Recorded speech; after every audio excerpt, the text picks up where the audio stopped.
So Sony decided to make a sort of game maker type game called Dream. It was released a month ago. It looks really cool and could innovate, making the creation of games easier. You can basically create whatever you want in this game. It reminds me a lot of the days when I'd make Lego Indiana Jones 2 levels as a kid. Those were fun times, and I threw a bunch of zombie mannequins and let the player kill them. I'm sure people will make really cool stuff in this game that could possibly rival real game companies. In some ways, I could see myself one day picking this game up, but there are 3 things that are stopping me from buying it. First off, one huge problem this game has is that it's not on PC.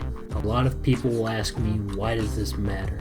Or say, PC already has a bunch of game creation stuff, why should it be on PC? Look at Halo Custom Edition or Skyrim. People love these games and the mods that are created for them. Heck, the Master Chief Collection is now on PC, meaning the modding community is going to get even bigger. There's no way that they don't use the online PSN servers in order for the player to download levels. Once the PS4 is gone, how is anyone going to play the game? I've heard plans of this being on PS5 too, but once that's dead, you'll have to just buy the next console again and again. If the game's on PC, it won't die. I highly doubt Sony's going to support older consoles for long. On PC, I can still get into Halo CE games despite the game being 19 years old.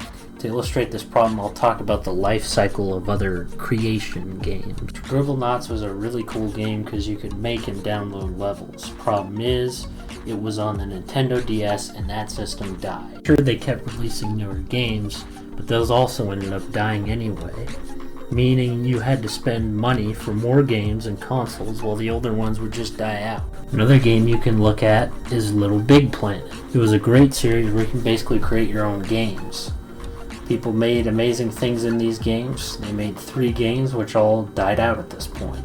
And we make it to Mario Maker. Sure, you could call this just a level editor, but at the same time people basically made their own games in a way. Yet again, the cycle repeats itself. The game does well, then it and its console dies, and then they move on to another console. End of story. You could say every game goes through this, and I agree with you. Games like Halo innovate and change with each sequel. What is there to innovate with on Dreams? You already have almost infinite possibilities. My advice is put the game on Steam. Seriously, why in the world is this an exclusive?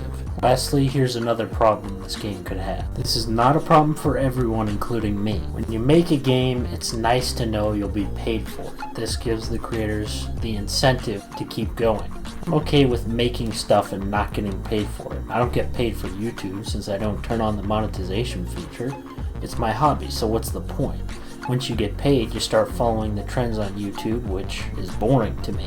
That's not enough for some people. Modders know how difficult it can be when companies don't give them monetization features for their work, which it makes sense exactly why they wouldn't. Since why would you, the creator of the game, give a modder money? This is what they need to do. Get Dreams on Steam. Imagine the amount of stuff a modding community could do for this game. If they do, this community won't die out. I'm not begging for monetization, but I can see how this feature could help other people want to actually create stuff. Dreams is basically a game engine within a game. These ideas are just spitballing, but I feel like this could really help people get into making games. It's sort of like RPG Maker, but it doesn't suck. If it doesn't go multi-platform, I highly doubt this game will last long. It's sort of a classic Sony move to force other fan bases to buy their consoles just to get these games. Anyway, I hope this game doesn't stay exclusive just for the sake of its community and my own interest in it. We'll see what happens with this game. Hopefully it has a bright future. I can see content creators wanting to use this game, and I don't blame them. But Sony, if you're smart, you'll let cross-platform between devices for downloadable levels be a thing, along with releasing it to the other systems. Apparently they wised up, judging by the fact that Media Molecules, the developer of the game, stated, "Yes, but Dreams needs to reach a lot of people first, before they release the game to us."